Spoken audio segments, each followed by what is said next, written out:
I picked up two of these TMAX 9-inch tablets for Christmas gifts for my sisters, and I ended up taking both of them back. This is the second one on, I took the previous one back twice, but this model is slightly different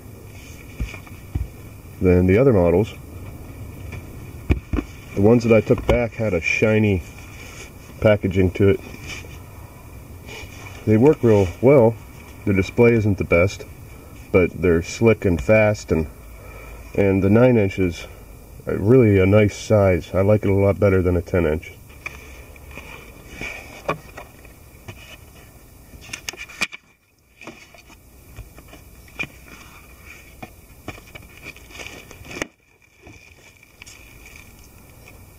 Yeah, it's a good size.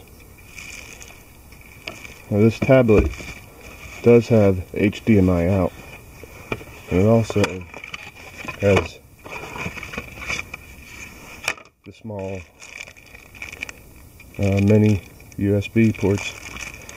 You get a USB adapter so that you can plug peripherals or thumb drives or things right into it, and then you get one that you can plug right into your laptop or PC or whatever you want, and of course the charger. There's your HDMI port and audio port, small charging port, little USB, and slot for the SD card is on the bottom back. It does have cameras in both directions, front and rear, and it has a hard reset button, and I imagine that's probably a microphone. I mean a speaker, not a mic. The problem I had on the other two was that the camera wasn't working, and then one of them wouldn't charge, and the third one, graphics processor, kept popping up an error. So I'm going to charge this one and see if everything works right. I plugged it in and it appears like it's charging. On the previous model, which is the same model, it's just somehow this one's different, there was a little light right here by the charger, and it would light up when it was charging. This one doesn't have that light. It also has a different graphic to show that it's charging. The other graphic was like a green battery, 3D green battery. This one's just flat. I haven't peeled the protector off of it yet. This gives you a better idea of its size. This is the TMAX 9-inch, and this is a Samsung Tab 2 7-inch. Since this is brand new, I'm going to turn it on and go through its setup. Power buttons on the side, the top left. The screen looks a little more vibrant on my recording than it actually does to look at. It doesn't seem quite as blue in reality. This is the setup screen when you first start. It's pretty self-explanatory. One of the first things I'm going to try is a benchmark test. You can get it from the App Store, and it is called Antutu. It's called Antutu. A-N-T-U-T-U, or Antutu. Don't really know how to say it. Install. Now that it's installed, I'm going to go ahead and open it and run it.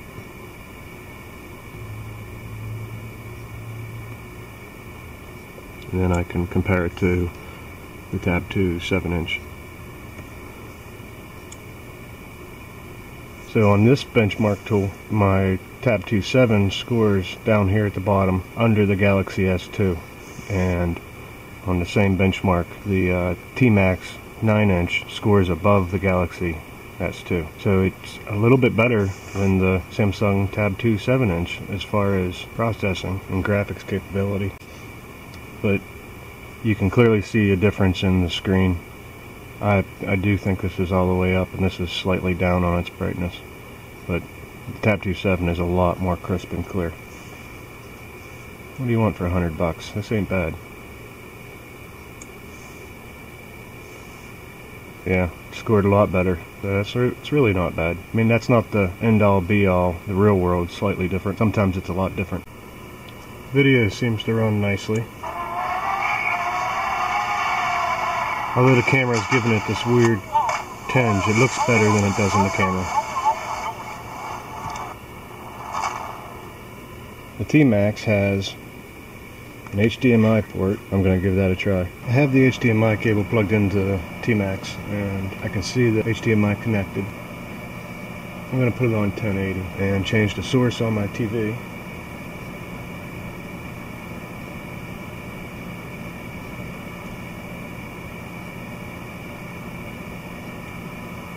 And that is very vibrant. It's actually quite nice. I've never stuck a tablet on a TV before, but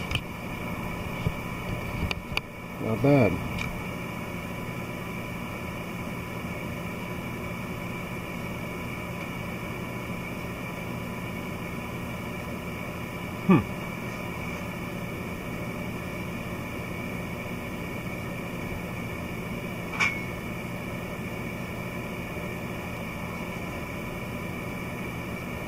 Nothing really on here yet. Not much for installed apps either.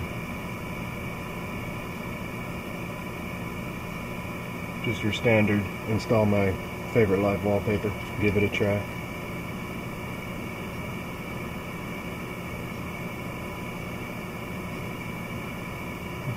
More responsive than the Tab 2.7. A lot more responsive.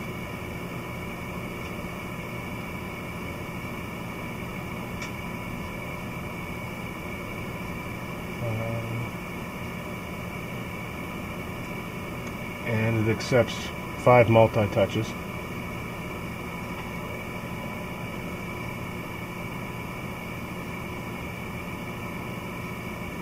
Yep, 5.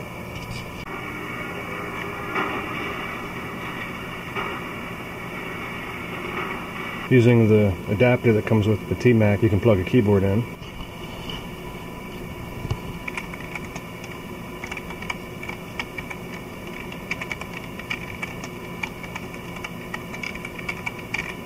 And it works really well.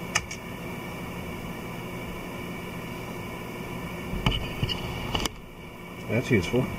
Plugging a wireless receiver into it also allows you to use the mouse, which is nice. You can set this up as a little mini computer. Mouse works.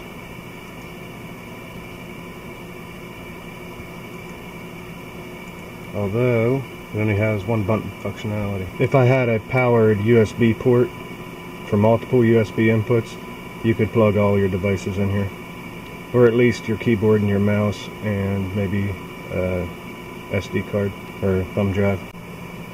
To connect the tablet to the computer, you plug the USB extension into your computer and then into the small USB port on the tablet. And you'll get a pop-up on the computer and pop up on the tablet. Turn on USB storages. It's the only thing you can select. Okay. Now you should be able to get to it. Here's the list of Android folders that's currently connected by the USB port, which seems a little finicky. Makes it easy for transferring files. This is the About tablet information in the system settings. It's Android version 4.1.1, and that's pretty much it.